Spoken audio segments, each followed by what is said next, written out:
Assalamualaikum warahmatullahi wabarakatuh. Saya Suci Susanti. Di sini saya akan mencoba memaparkan materi mengenai hasil observasi saya, yaitu tentang kalender akademik dan analisis minggu efektif. Langsung aja yuk ke materinya. Observasi ini dilakukan di SMA Negeri 1 Adiluwih yang beralamat di Jalan Parahyangan nomor 001 Srikaton, Kecamatan Adiluwih, Kabupaten Pringsewu, Provinsi Lampung. Metode yang digunakan dalam penelitian ini yaitu dengan wawancara untuk mengumpulkan data. Narasumber dalam penelitian ini yaitu Ibu Nur Miftahur Rahmah, SPD. Kita langsung saja ke poin yang pertama, yaitu mengenai kalender akademik. Kalender akademik adalah pengaturan waktu untuk KBM selama 1 tahun ajaran yang mencakup permulaan tahun pelajaran, minggu efektif belajar, waktu belajar efektif, dan hari libur. SMA Negeri 1 Adiluwih mengikuti kalender akademik yang telah ditetapkan sebelumnya oleh Dinas Pendidikan daerah setempat, berdasarkan kesesuaian dengan kondisi dan karakteristik sekolah di daerah tersebut, kebutuhan peserta didik, dan masyarakat. Permulaan tahun pelajaran adalah dimulainya KBM pada awal tahun ajaran. Minggu efektif adalah jumlah minggu yang digunakan untuk KBM dalam setiap tahun ajaran. Waktu pembelajaran efektif adalah jumlah jam pelajaran setiap minggu, meliputi jumlah jam pelajaran untuk setiap mata pelajaran, termasuk muatan lokal dan jumlah jam untuk kegiatan pengembangan diri. Waktu libur adalah waktu yang ditetapkan untuk tidak mengadakan KBM.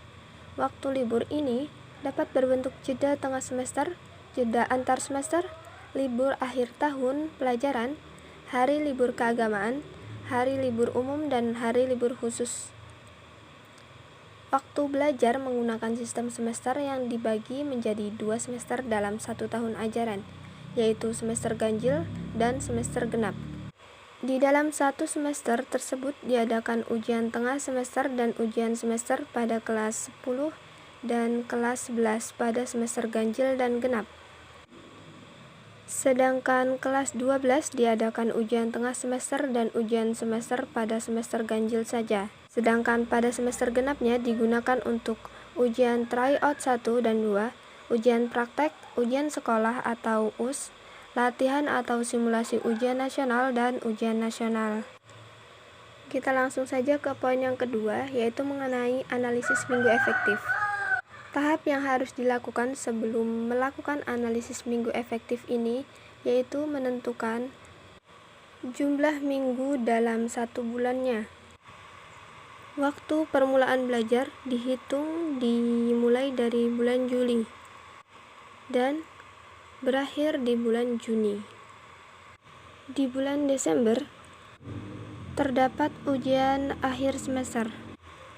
Setelah pekan efektif dihitung di bulan-bulan yang terdapat hari efektifnya, selanjutnya yang dilakukan yaitu menentukan jumlah hari efektif.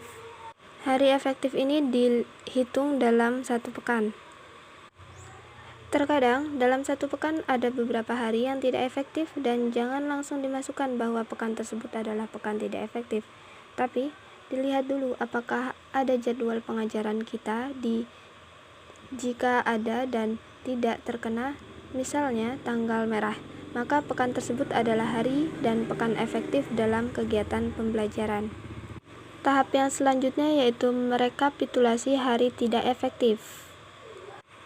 Di tahap ini kita menghitung dan membuat rekapitulasi jumlah hari libur dan tanggal merah, serta hari ketika ada kegiatan sekolah yang tidak masuk kelas, misalnya masa ospek atau masa orientasi siswa, dan pasca penilaian akhir semester. Tahapan selanjutnya yaitu menghitung pekan tidak efektifnya. Pada tahapan ini, jika dalam 1 pekan itu ada 4 hari tidak masuk kelas, maka dianggap tidak efektif. Dan jika jumlah hari dalam 1 pekan itu berjumlah 3 hari atau kurang, maka dianggap minggu tidak efektif. Selanjutnya dihitung per pekan, kemudian rekap per bulannya.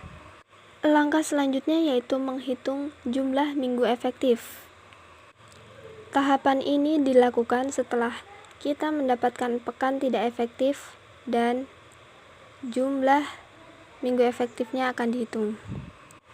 Cara menghitung jumlah minggu efektifnya yaitu dengan cara jumlah pekan dalam satu semester dari Juli sampai dengan Desember karena ujian akhir semester dikurangi dengan jumlah minggu tidak efektif yang sudah kita hitung. Jumlah pekan dalam satu semester dikurangi dengan jumlah minggu tidak efektif.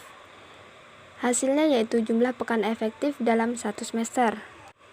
Dan begitu pun untuk penghitungan pekan efektif di semester 2 atau semester genap. Maka hasil dari penghitungan minggu efektif pun didapatkan. Jika diperlukan, langkah selanjutnya yaitu menghitung jumlah jam alokasi pembelajaran. Caranya mudah, yaitu dengan mengalihkan jumlah minggu efektif dengan jumlah jam pelajaran satu minggu dalam satu kelas. Misalnya, mata pembelajaran biologi ada 4 jam pelajaran, dikalikan dengan jumlah pekan efektif yang dihitung tadi. Perhitungan-perhitungan yang telah dilakukan tadi diharapkan hati-hati ya dalam menjumlahkannya, karena jika terselip satu angka saja maka akan merubah jumlah atau hasil yang diperoleh nantinya. Sekian dari saya. Apabila ada salah kalimat dalam saya mengucapkan, saya mohon maaf. Wabillahi taufiq wal hidayah. Wassalamualaikum warahmatullahi wabarakatuh.